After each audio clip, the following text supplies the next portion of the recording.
अपने स्वरूप का बोध हो जाने से. When you realize your true spiritual self, you will know that you're not a man, a woman, or human. You're not sentient or non-sentient. On the path of Gyan, you realize that you are the one you have been searching for. And in Bhakti, you realize you're a part and parcel of God, Sat Chit Anand, eternal, full of knowledge and bliss. And you can realize this only in human species. And then, Jana tumhe hoi jaye.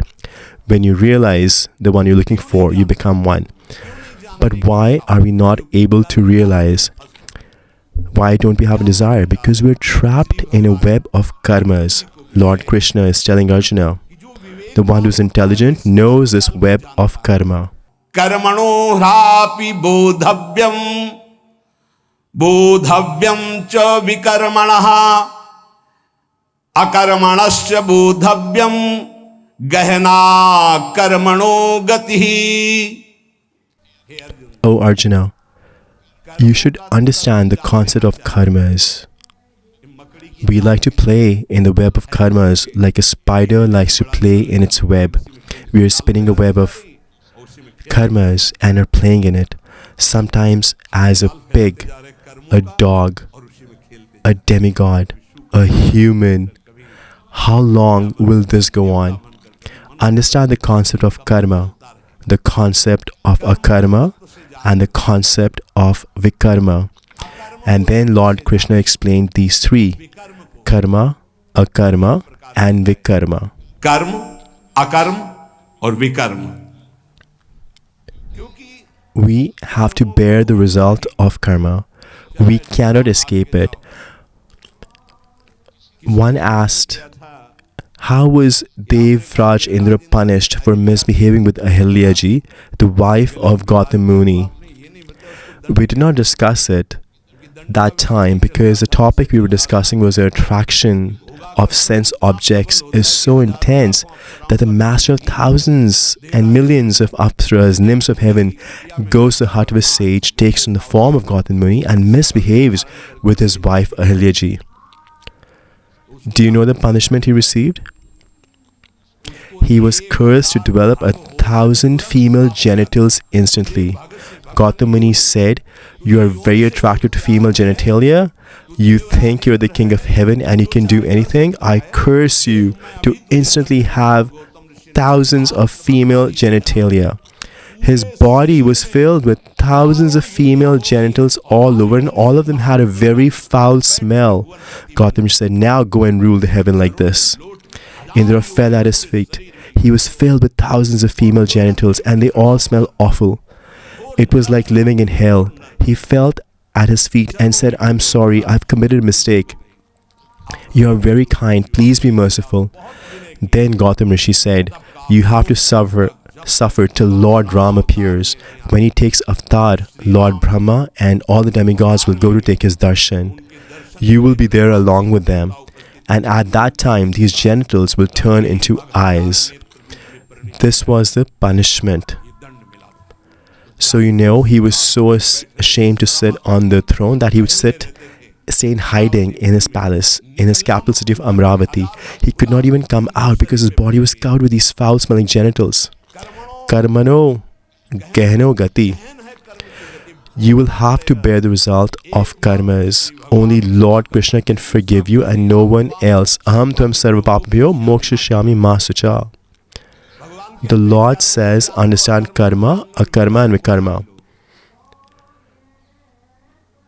Because of your conscience, the one karma becomes of three types: karma, akarma, and vikarma.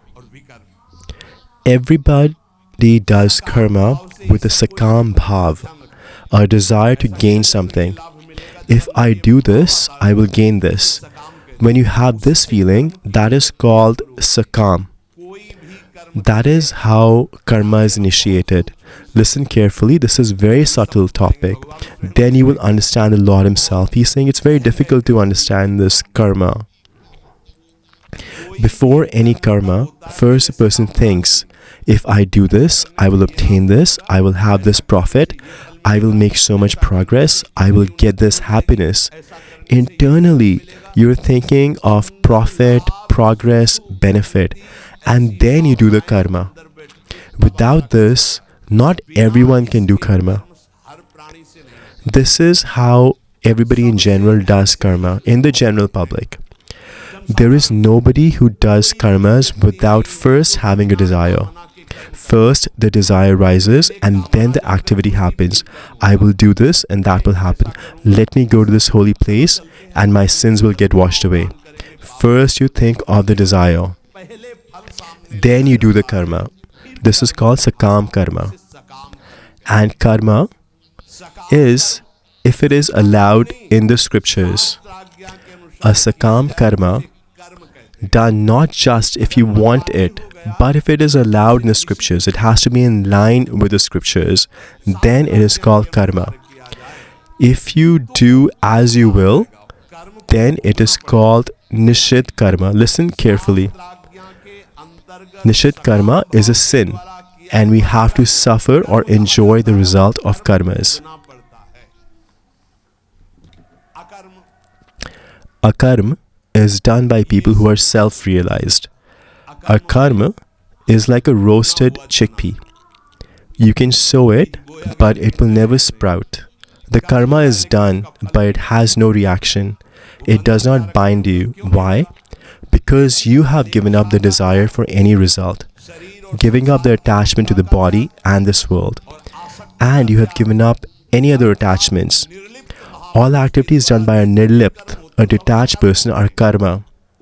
He does not get the reaction for it, but he has to be detached. If he is nirlipt, detached, and doing activities as per the scriptures, then he may be in a battle and killing thousands of people, but he will not accumulate a single sin. Activities done by a detached person are a karma. Even while doing activities, no karma can bind a person who is detached, because he has no desire for any fruit, no affinity, and no attachment. Karmas done by such a person are akarma. This is a very beautiful description by the Lord. The second one is vikarma. This is very horrifying. This is doing an activity with an intent to harm another being, an activity to hurt another being. Your intention is to hurt, to cause them harm. That activity is called vikarma, and it has a horrible punishment. Some examples are eating or drinking things prohibited by the scriptures is called nishid karma, and this is part of vikarma. These two have a horrible punishment. Karmas have a reaction. You have to bear the results. Akarmas have no fruits, no reactions. There is nothing you have to suffer or enjoy. Vikarma and nishid karma give horrible punishment. Akarmanasya bodhavyam. The one who has realized his true spiritual form understands that the body is doing an activity in material nature based on the qualities that have been assigned to that body, and I actually have nothing to do with it. He is nirlipt, detached, and does karmas in line with scriptures with detachment, and the results will not bind him. Akarmanasya bodhavyam. Those karmas are immediately dissipated and bear no fruit. They will not bind him, and they will be in line with the scriptures, because that is how he has practiced and come to the state of self-realization. Therefore, no karmas can bind this nirlipt, detached person. Only that one category which is self-realized and detached can do a karma. Otherwise, everyone else is trapped in the auspicious and inauspicious results of karmas. Avashyam bhoktavyam kritam karma shubha shubham. And yesterday we discussed, if you don't understand the whole thing, just understand karmas which are as per dharma and benefit everyone. If you offer those to the Lord, they become akarma. If you offer karmas as per your prescribed duties to the Lord, they also become akarma. ये तो सर्वाणि कर्माणि मयि सन्न्यस्य मत्पराः अनन्येनैव योगेन मां ध्यायन्तु उपासते. बढ़िया बात. This is a great thing. If you want to be free from the results of karmas, then do your prescribed duties with the mood of serving others and offer them to the Lord. Then they will become akarma. Because if you offer them to the Lord, then you will have to be equipoised in victory or defeat, loss or gain, happiness or distress. You will have to feel whatever God desires. Be surrendered to God. Or a person who is self-realized and detached, whatever karma they do becomes akarma. Akarmanasya bodhavyam. This is the knowledge of akarma. And bodhavyam cha vikarmina. When a devotee has desires, then even if they do not want, they may end up committing sin. These desires and lust are a big enemy. That is why devotees cannot progress in spirituality.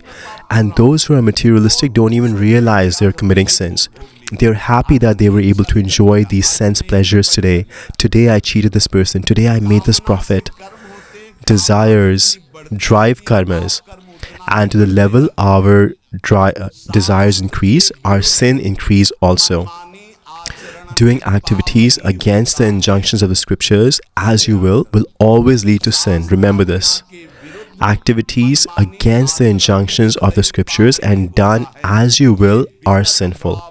Vikarmas are horrible and result in heavy punishment. These sins are not destroyed. They can only be wiped out by God. Sins are like the enemy in hiding, and when the timing is destined, they will turn into an accident, a disease, or influence someone else's mind to harm you. If you have to save yourself from vikarma, then push away your desires and lust and just chant Radha, Radha, Radha. But it is very difficult. Without giving up desires, one cannot save oneself from sins.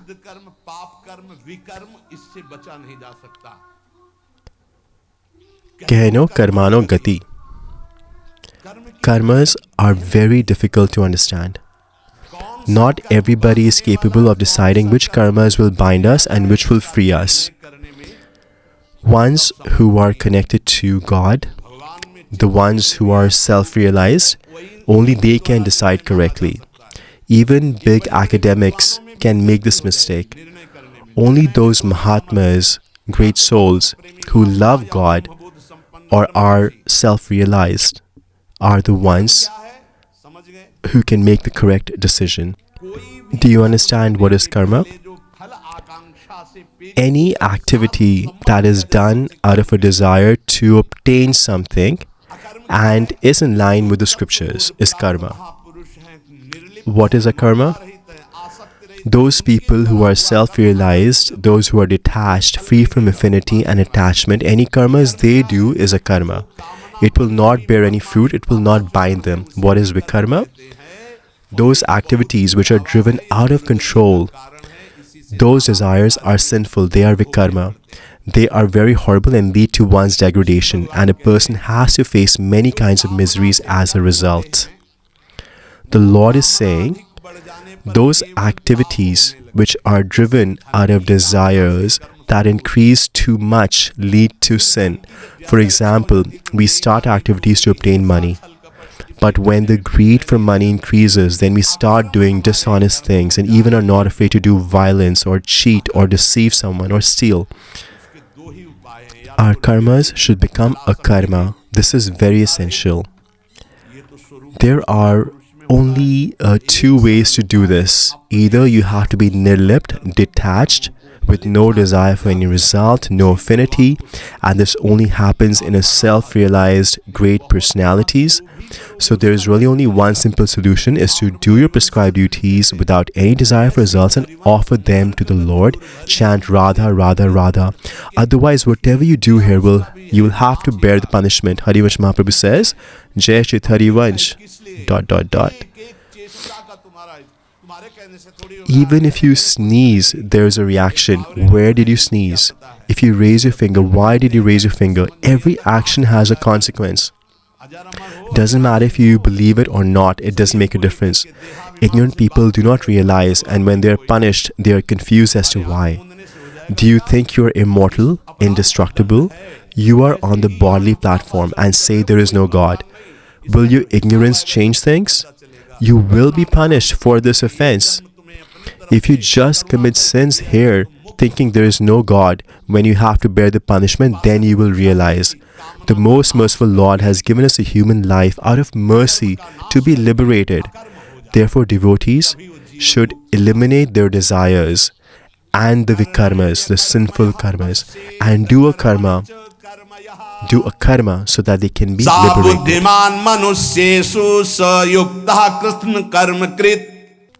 God is saying a very important thing here.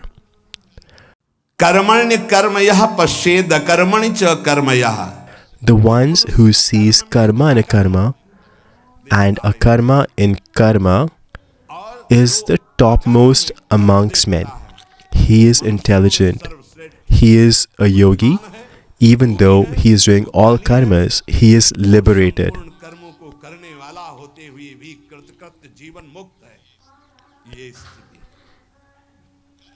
Karmanya akarma ye paschid. Doing karmas that are karma and being detached even while doing karmas. Detachment is a huge accomplishment. We normally do karmas with attachment. For example, we only do half a parikrama, circumambulation, and we say, okay, now we will just sing the glories of God, we are done. And you say, no, we should complete it, there's only a little bit left. Why? What fruit do you want? Oh no, we have to complete it. That is the accomplishment, that is success. You kept the fruit of doing it in front of you, then you will have to bear it. See, you're looking at the fruit, therefore you're attached. This is how people are doing even huge pious activities.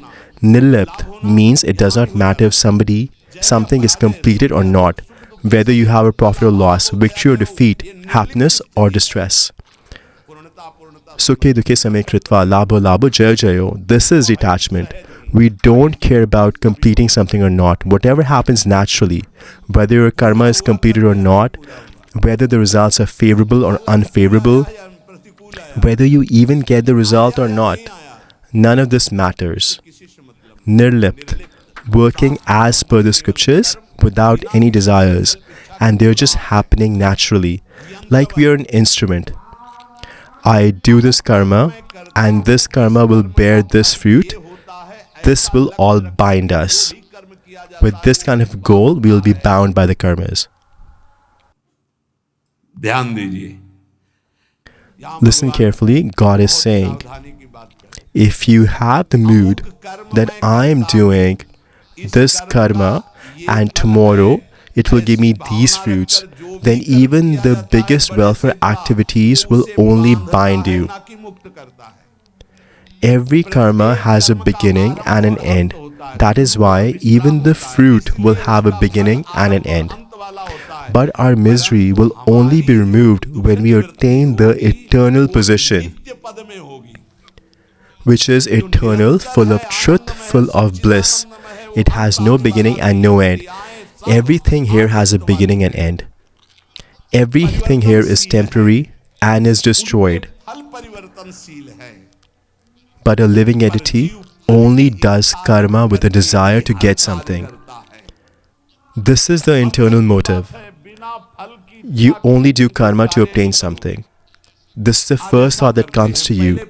First, the result will come to your mind. Then you will do the activity. Therefore, Lord says, Karmanya karma ya paschid. Become one who does a karma even while do karma. Then you will be nirlipt, detached. You will have no attachment, no desires. If it happens, great. If it does not, that is also okay. They do not desire any fruit.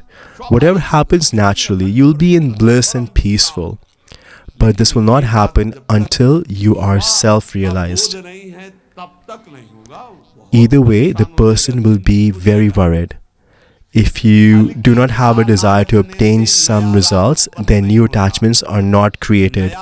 And because of this, he becomes free from material bonds. It is very difficult to understand. A person can only become free of material attachments if new attachments are not created. A jiva has to take birth again and again because of the bonds of karma. For a detached person, all the karmas become akarma. For example, in a family, a child is born. It is not just the child's karmas, but the karma of the entire family is tied into it. Someone becomes his mother, someone father, someone brother, someone a friend, someone a neighbor, someone an enemy. This is called rin anubandh.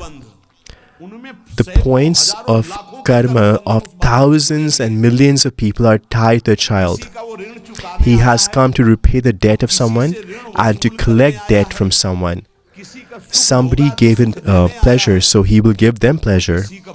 And to be inimical to someone, he has thousands and thousands of ties just in this one birth. These are the results of karmas from countless births because of interaction with countless people. This business of give and take, happiness and distress, has been going on for a long time. This is our opportunity to now shut it down. We have been given this human body and satsang to get liberated. And to be liberated, we have to ensure that we are not taking any debts for the future, and we collect debts from people who owe us, or we forgive the debts so that there are no ties left, no give or take, and just being content. So we would have to do both. We have to forget and forgive the debt of people who owe us and request the Lord and tell the Lord, Lord, I do not want to recover the debt to whoever I may have given it. I do not want it. Otherwise, we will have to come back and say, Lord, please forgive me.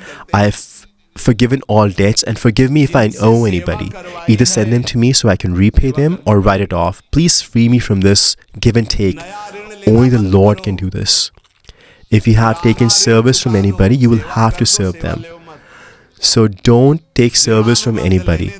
Shut down this business of give and take, and then you will be liberated. As a person wants to dissolve his business, he will have to do two things. He will have to pay off whoever he has to for sure. Otherwise, they will come after you even after you shut down your business. They will come to you and say, hey, you're the same shopkeeper, you owe me some money. You will have to give them. And if you have to receive something, then you can forgive. But you will have to give if you owe. From ones who owe you, you can forgive them. But the ones you owe to, you have to give back. Otherwise, they will come back after you, even after you shut down your business. We have to finish this give and take in this birth. For example, if somebody swears at you, it is because of your karmas, but it causes anguish in the heart. Then you must think that I would have caused this person some pain. Just chant Radha, Radha, Radha. Someone pushes us or disrespects us, then we just think that God is washing away some sins that we have. That is why a devotee tolerates. So do not take any debt from anybody. Do not take any service, because we have to go from here. We have to leave from here. Do not love your body or anyone else's body. They will all be left behind. No one knows how long we have this evening or the next morning, in 5 years or 10 years. No one knows, but we will have to go. If we have to leave from here, then why should we spread our business, wrap it all up and be ready to leave? Marne se jag dara, mero man anand. Do you understand? If you talk about dying at home, then people think it is very inauspicious. This should be our last death. But at home, in family, people consider these things to be very inauspicious. Don't talk about dying. Why? Because you will not be attached to sins if you're always thinking about death. Narayan Swamiji has said, remember two things, Narayan and death. Because we have to leave from here, so why should we be dishonest? Do good and benefit others and chant the Lord's name. Now, how can you remember who all we owe something? That is why our master is saying, aham tvam sarvapapebhyo mokshishyami ma sucha. just take shelter of Shri Krishna. He will take care of all give and take. The debts of the servant are paid off by the master. The servant's bonds are taken care of by the master. If the servant makes a mistake, then the master has to come in front. If he's an honest master, then he will come and says, no, don't blame him. Just, I'm responsible for it. I'm willing to take any punishment. Just leave them. Turat vibhishan pache mela, sammukh ram sahayo soi sela. This is the nature of our master.